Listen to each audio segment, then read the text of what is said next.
બાબર પોલીસે બળાત્કારના આરોપીને ગણતરીના કલાકોમાં ઝડપી પાડ્યો।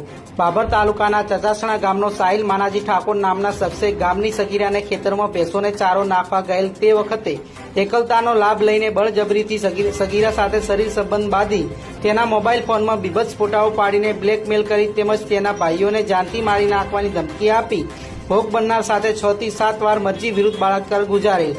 આ બાબતે સગીરાએ બાબર પોલીસ મથકે આરોપી સાહિલ માનાજી ઠાકોર રહે ચચાસણા તાલુકો બાબરવાડા વિરુદ્ધ ફરિયાદ નોંધાવી હતી। પોલીસે પોસ્કો કલમ હેઠળ ગુનો નોંધી વધુ તપાસ હાથ ધરી હતી। જોકે આરોપી વિરુદ્ધ ફરિયાદ નોંધાતા તે નાસી ગયેલ પોલીસે તપાસનો દોર સતત ચાલુ રાખતા ગણતરીના કલાકોમાં આરોપી સાહિલ માનાજી ઠાકોરને ઝડપી પાડી જેલ હવાલે કરી વધુ તપાસ હાથ ધરી છે। બાબર પોલીસ સ્ટેશનમાં એક દુષ્કર્મની ઘટના સામે આવી છે, તો તાત્કાલિક ફરિયાદી બેનની ફરિયાદ નોંધવામાં આવે છે અને જે આરોપી છે જે ચચાસણા ગામનો છે તે ઇન્સ્ટાગ્રામ સ્ટાર તરીકે પોતાની ઓળખ આપે છે અને